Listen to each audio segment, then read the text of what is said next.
I'm going to talk about what is probably one of the best pieces of advice I have ever gotten.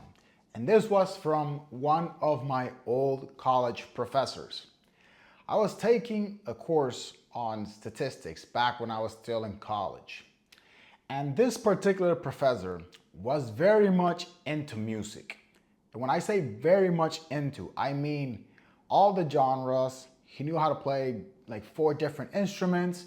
He loved all types of songs. He knew the writers for each of the songs, the instruments of all the different genres, the origins of the song, meanings of each song. He particularly was very fond of salsa music, historical context regarding all the different songs, where the genres originally developed, etc. Very much into it.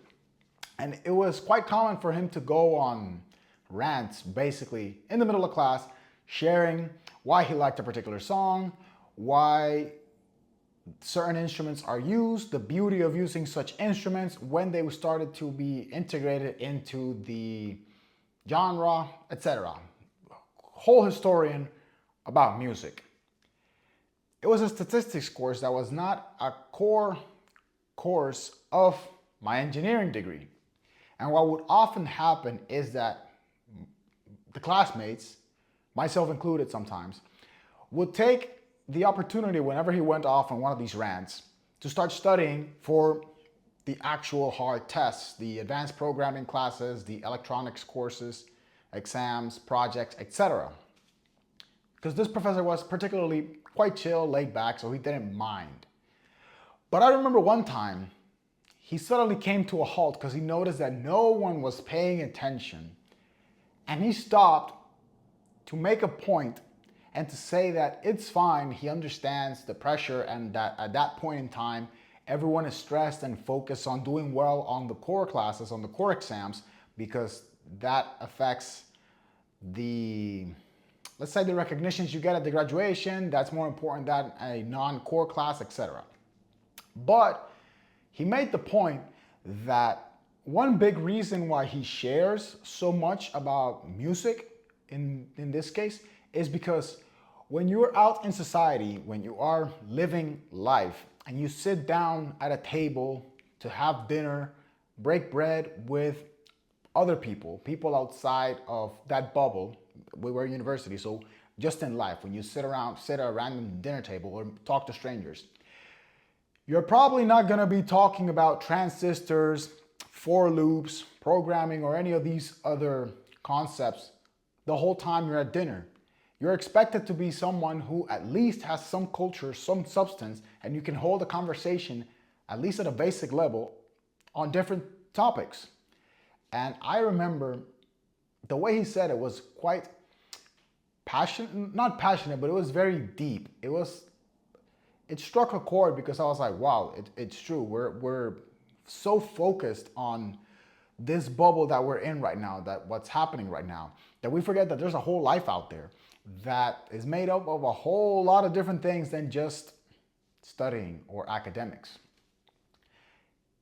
It's been, I would say, I think it's been about 8 years since this happened, and you can see how much of an impact it made that I still remember it. And it's because it is 100% completely true. When you are out interacting in the world, living life, and you go about your day, most people aren't necessarily going to be passionate or as into the things that you are. And in general, whenever you are engaging in social interactions at a party, at a dinner, or just day-to-day interactions, whether you're at the mall, talking to people, or visiting a new country, traveling to a new country, the best way to relate to people is to show at least some awareness, some basic awareness and understanding and knowledge of things. You have to be someone who's well versed in life, in culture. You have to be able to talk about certain cities, certain countries, what you like, what you don't like, have an opinion on which type of food do you prefer, which type of food do you dislike, why do you dislike them, why do you like them, what music do you like, what music don't you like, what are your favorite songs, what are your favorite artists. And it sounds silly somewhat to just be able to talk about small talk essentially, but Every human being is made up of likes and dislikes, interests and disinterests, and the way you connect with other people is by sharing common ground, whether it's through common likes or common dislikes. And that is obtained by you experiencing different things and expanding your knowledge, essentially becoming a renaissance man, knowing as much, not as much as possible necessarily, but exposing yourself to as much as possible for sure, because that just gives you a whole breadth of perspectives and topics that you can discuss and feel comfortable enough to actually hold a conversation. And even if you're not necessarily an expert on the topic, you know enough to maybe ask inquisitive questions and continue the conversation if you happen to come across someone who is passionate or deeply interested in that topic. So I have to say that definitely that whole perspective really opened my eyes when he shared, because I visualized just me sitting down on a table and everyone talking around me and me not knowing what the fuck was going on. And I recall this happening to me when I was younger. It literally took me back to when I was a kid, just let's say teenager, teens, and you start to, or you're near adults or older people and they're talking about they're having conversations that you really can't integrate yourself to because you don't know what the shit they're talking about. So you have nothing to add. And it just clicked that that cannot be the case as I grow older. Of course, you grow older, you gain experience, but you have to make an effort as well to expose yourself to different situations so that you gain that experience and just live life and become versed in all things that are going on in today's day and age.